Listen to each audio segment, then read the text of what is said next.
on dansait. C'était plutôt inhabituel.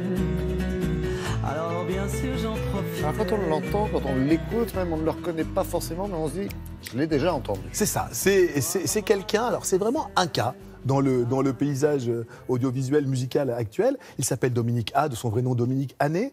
Voilà 25 ans qu'on dit de lui qu'il a révolutionné la chanson française, la nouvelle scène française. Donc il a commencé il y a 25 ans. Il y a 25 ans, un premier album autoproduit. Il a vite rencontré une certaine presse, les Inrecuptibles, Libération, qui a très vite chroniqué ses premiers disques autoproduits. Et là, depuis, il a une véritable niche, un public qui grossit, qui grossit, qui grossit. Nous étions à la salle Playel.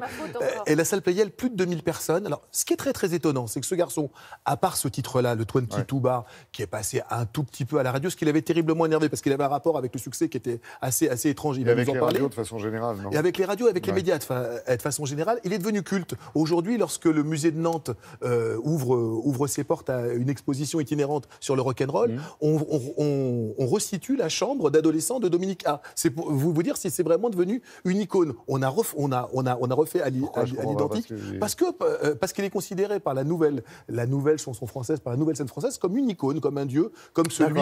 Alors bon, les plus grandes s'y sont pas trompées. Bachung lui avait demandé des textes, Calogero lui a demandé d'écrire pour lui, mais c'est sur scène que c'est le plus étonnant. Ces chansons ne sont pas forcément extrêmement connues et vous avez l'impression d'assister à une messe. Vous avez plus de 2000 personnes qui connaissent ces textes par cœur. C'est vrai que c'est quelqu'un qu'on écoute avec plaisir. Je ne l'avais jamais vu sur scène. C'est très étonnant. Regardez. J'ai compté les étoiles tombées et claqué le temps passé en surface.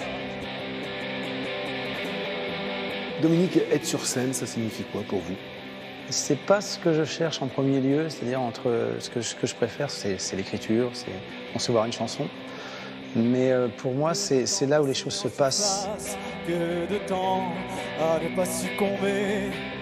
Est-ce qu'on peut pas dire que c'est vraiment la scène qui a fédéré votre public ? Oui, c'est sûr, oui. Vous passiez pas tous les matins sur les radios dites commerciales ? Non, ni tous les matins, ni tous les soirs. Si seulement nous avions le courage des oiseaux qui chantent dans le vent glacé.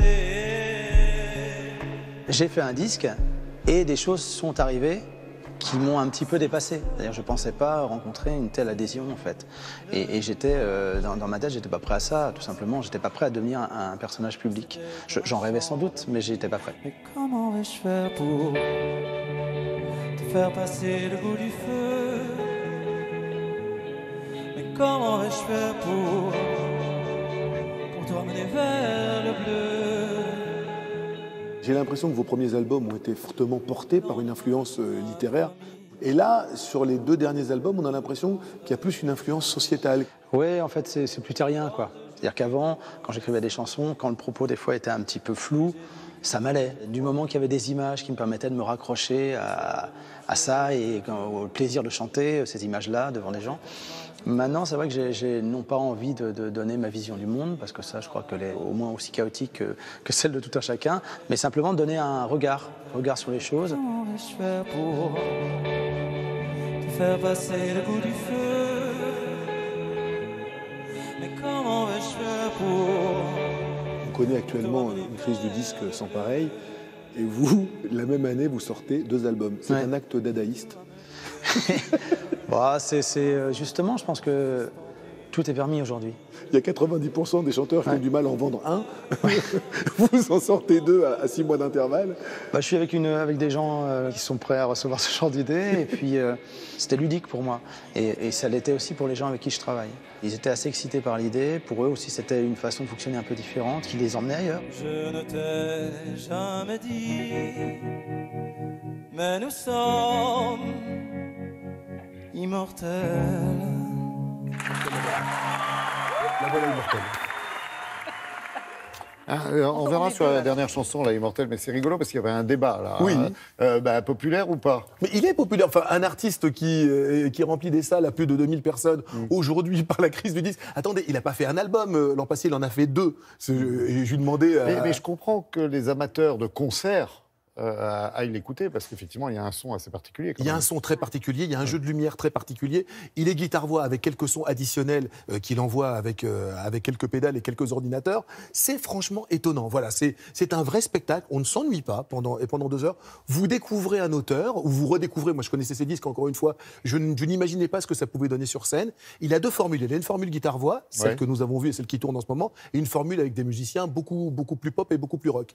Honnêtement, ça fait partie des grandes plumes de la chanson française, et c'est très intéressant de le découvrir ou de le redécouvrir. Je vous pointe de mon stylographe parce que je veux revenir sur cette chanson Immortelle. Immortelle. Alors, cette chanson a été... Alors, lui était fan de Alain Bachung. Il avait donc proposé une chanson à Alain Bachung qui s'appelait Immortelle. À l'époque, cette chanson n'a pas été gardée. La maison de disques, Alain Bachung avait dit... Bon. Et puis, il se trouve que lorsqu'ils ont fait l'album posthume, ils ont ressorti la version d'Alain Bachung. Et lui, cette version, il l'avait gardée pour lui, puisqu'il n'en voulait pas. Il l'avait reprise dans sa poche et il a chanté sur scène. Donc maintenant, vous avez la version de Dominica et la version d'Alain Bachung posthume qui est tout aussi belle. Il écrit, oui, je l'ai passé en boucle chez moi. il écrit pas mal pour les autres. Calogero, Bachung, on l'a dit. Il a écrit, il a fait une reprise. Il sait aussi s'abreuver au talent des autres. Une reprise, il a écrit pour Étienne Dao. Il a fait une reprise de Françoise Hardy absolument savoureuse. C'est vraiment quelqu'un qui a du goût, qui gagne à être connu. Si on a contribué à ça ce matin, on est content. Merci beaucoup, Fred, et pour lui et pour nous. C'est une très belle découverte pour ceux qui ne connaissaient pas Dominique A.